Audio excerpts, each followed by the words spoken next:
वाणी ऐसी बोलिए मन का आपा खोए, औरन को शीतल करे आपहु शीतल होए। हेलो फ्रेंड्स, कहाँ कहाँ से गुजर गए के आज के एपिसोड में मैं विजयादशमी और दशहरा ये दोनों मेरे लिए क्या मायने रखते हैं इसके बारे में बात करूँगी। विजयादशमी जैसे दुर्गा पूजा का अंतिम दिन, जिस दिन दुर्गा जी का विसर्जन होता है, और नवरात्र भी 9 दिन के जो दुर्गा जी होती हैं उनका भी जो विसर्जन होता है उसको भी विजयादशमी ही कहते हैं। तो विजयादशमी जैसे दुर्गा पूजा की शुरुआत से ही षष्ठी, सप्तमी, अष्टमी, नवमी, दशमी मन में एक बहुत उल्लास रहता है पूजा देखने का, देवी जी का पूजा। हर जगह जाओ, पंडाल पंडाल घूमो। बंगाल में इसका बहुत चलन है। बंगाली क्यों, भारत के सभी स्टेट में ये कम बेशी मनाया जाता है और लोग बहुत खुश रहते हैं, नए कपड़े पहनते हैं, पैर की मूर्तियाँ देखते हैं, खाते पीते हैं। ऐसे कलकत्ते में इसका ज़्यादा है, लेकिन इसके विषाद का सुर बजने लगता है नवमी के दोपहर से ही। जैसे साल भर लोग इंतज़ार करते हैं जिस दुर्गा पूजा का, वो अंत होने वाला होता है। नवमी लगता है आज की रात के बाद जो सुबह आएगी तब माता जी चली जाएंगी। माता जी मायके आती हैं दुर्गा पूजा में। ऐसे मान्यता माना जाता है कि कैलाश पर्वत से वो अपने चारों बच्चों के साथ मायके आती हैं घूमने। साल में एक ही बार आती हैं, उसके बाद उनका विदाई होता है। इसीलिए विषाद का सुर मन में बजने लगता है। विजयादशमी के सुबह से ही भगवान को पूजा करके फिर उनकी विदाई के, जैसे कहीं कहीं चूड़ा दही और ये सब दधी मंगल बोलते हैं बंगाल में, तो दही वही जैसे शुभ कार्य में लोग जाते हैं ना, विदा करते हैं, दही खिलाते हैं। फिर हर औरतें आके माता जी को सिंदूर पहनाती हैं, सुहागन औरतें मुंह में मीठा खिलाती हैं, पान देती हैं हाथ में। ऐसे पान खा के यात्रा शुभ होता है ना, मेरे एकदम बेटी की विदाई जैसे होती है। विजयादशमी ऐसे ही मनाते हैं। फिर उनको गाजे बाजे के साथ ले जाके नदी, गंगा, जहाँ भी जैसा है जाके विसर्जन किया जाता है। तो विजयादशमी का अपने आप में बहुत बहुत बड़ा महत्व ये है कि वो जब जाती हैं देवी, वो खुशी जो लेके आई थी साल भर बाद, फिर एक उम्मीद देख के जाती हैं कि अगले साल वो फिर आएंगी, फिर लोग खुश होंगे। तो हम लोग विजयादशमी के दिन, हमको याद है दिन में तो जाते ही थे भगवान का आखिरी बार देखने। फिर देवी को जब उतारा जाता है ना, माने अपने सिंहासन जहाँ पे बैठाया जाता है, उतार के फिर वह सिंदूर उंदूर खेलते। जब हम लोग छोटे थे तो औरतें देखते थे आपस में सिंदूर लगाती थी, एक दूसरे को भी लगाती थी। जैसे सिंदूर खेला, होली जैसा सिंदूर खेलते हैं आपस में एक दूसरे को लगा के। और छोटे बच्चे अपने बुक्स वगैरह भगवान के पैर छुआते हैं ताकि अच्छा रिज़ल्ट हो। माँ सरस्वती के तो पैर छुआती ही हैं, बाकी भी सबको, सभी भगवान को छुआते हैं कि पढ़ाई अच्छा हो, रिज़ल्ट अच्छा हो। तो हम लोग भी ऐसे किताब लेके जाते थे जब छोटे थे। जब बड़ी हुई, जब चिरमिरी में थी, तब ऐसे ही वरण करना बोलते हैं भगवान को, मीठा खिलाना, सिंदूर पहनाना, ये सब, इसको, इस प्रक्रिया को वरण बोलते हैं। तो वरण करने में भी जाती थी। बहुत साल मैंने किया, जब तक चिरमिरी में रही मैंने वरण किया। चिरमिरी में बाद जहाँ भी रही वहाँ बंगाली हिसाब से पूजा मुझे नहीं मिला उतना, तो इसलिए वरण करना तो मेरा छूट गया था। लेकिन वो चिरमिरी के 17 साल मैं हर दुर्गा पूजा में बढ़िया से जाके भगवान को वरण करती थी। मेरा बेटा रोनी, वो भी मेरे साथ जाता था, जाके भगवानों को पैर में किताब छुआता था। एक बहुत एक बहुत बड़े उत्सव का अंतिम पड़ाव चलता रहता है ऐसा, लेकिन खूब खुशी खुशी मनाते थे। इसमें भगवान को ट्रक में लेके जाते थे।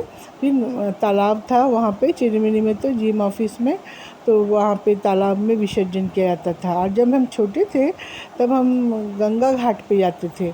तो गंगा घाट पे विसर्जन देखने के लिए लाइन से हम लोग साइड में अपना खड़े रहते थे। ट्रक आता था, एक एक करके ट्रक, धीरे धीरे देवी जी को उतारा जाता था। फिर 7 बार घुमाया जाता है, फिर पानी में ऐसे करके विसर्जन। फिर मैंने अगले साल जल्दी आना माँ ऐसे बोल के।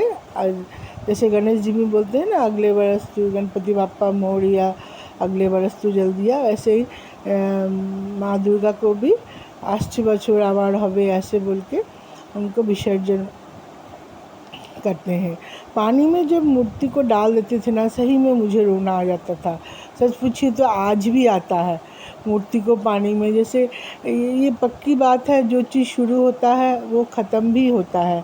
दुर्गा पूजा का ये खुशी जो शुरू होता है षष्ठी के दिन से, उसी दिन से पता होता है कि एक दिन दशमी आएगा, उस दिन इसका अंत ख़त्म हो जाएगा, अंत हो जाएगा। लेकिन फिर भी विजयादशमी के दिन बहुत मन ख़राब होता है कि ये जो खुशियाँ थी, अनर्गल खुशी, वो ख़त्म हो रही है। फिर एक साल का इंतज़ार।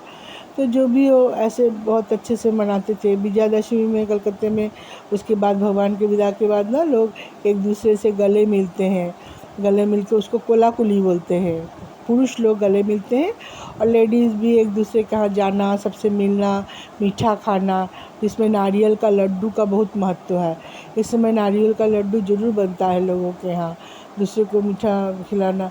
मैंने सुना है, कहानियों में पढ़ा भी है, रविंद्रनाथ हरिश्चंद्र इन लोगों की कहानियों में, कि पहले गांव में माने झुंड के झुंड बच्चे सबके यहाँ जाते थे, विजया करने बोलते हैं, विजया करने जाना। और खूब आंटियाँ सब लड्डू भर भर के रखती थी, और कोई पहचान की हो नहीं हो इसका कोई महत्व नहीं था, लेकिन सबके यहाँ जाते थे, बच्चे खास करके ज़्यादा, और खूब लड्डू मीठा सब खाते थे। तो धीरे धीरे तो ये सब कल्चर बदल गया है, लेकिन अभी भी विजया का प्रणाम करना, छोटे बड़ों को मिल के प्रणाम करना और गले मिलना, ये सब का कल्चर तो आज भी है। चिट्ठियों में भी पहले भेजा जाता था विजया प्रणाम। अब तो व्हाट्सएप आ गया है दोस्तों, तो व्हाट्सएप में भी लोग एक दूसरे को प्रणाम और ये सब प्रीति शुभेच्छा ये सब भेज देते हैं। तो ये तो था विजयादशमी मेरे लिए क्या मायने रखता है। अब मैं दशहरा के बारे में बोलूँगी। दशहरा माने रावण दहन। रावण दहन तो मेरे अपने ज़िंदगी में बताऊँ तो मैं रावण दहन मैं जब चिरमिरी में आई तब देखी। कलकत्ते में तो मैंने देखा नहीं था रावण दहन कभी, आजकल सुनी हूँ होता है कहीं कहीं।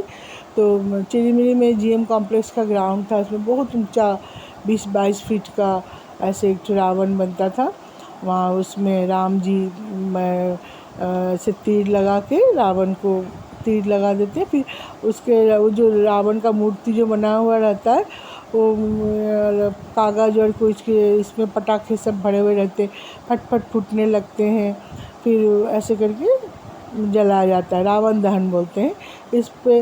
अच्छा, बुराई पे अच्छाई की जीत इसको बुलाया जाता है। तो रावण दहन तो इधर इस तरफ नॉर्थ में ज़्यादा इसको मनाया जाता है, तो मैंने नॉर्थ में इधर आके ही रावण दहन देखा है, जो कि दशहरा के दिन में होता है रावण दहन।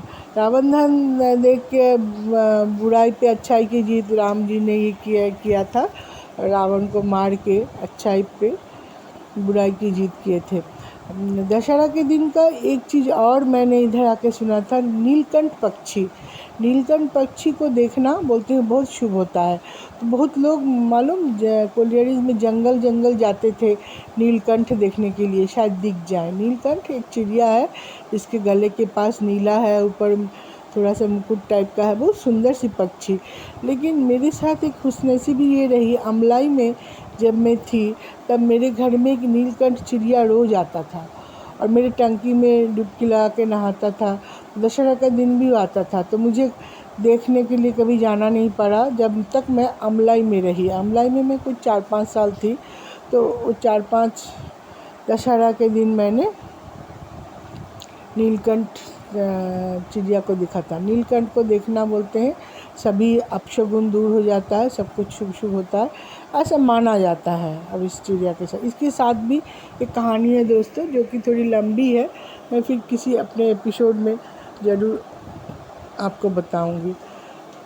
तो अब ये विजयादशमी और दशहरा के बारे में मुझे लगा दुर्गा पूजा ख़त्म हो गया, मन तो थोड़ा उदास हो गया। जो खुशी शरद ऋतु के आने की आभास से मेरे मन में उल्लसित हो रही थी, मन थोड़ा बूझ सा गया है। लेकिन ठीक है, 1-2 दिन बाद फिर ठीक हो जाएगा। फिर अपने ज़िंदगी के रोज़मर्रा के कामों में बिज़ी हो जाएंगे। फिर 1 साल का इंतज़ार, फिर वही, फिर आएंगी माता जी। ऐसा ही होता है दोस्तों, यही जीवन है। तो मैं आप लोगों से मेरे अपने जीवन की ये दुर्गा पूजा और दशहरा के बारे में आपसे, विजयादशमी के बारे में आपसे शेयर किया। आज के लिए बस इतना ही। जय हिंद।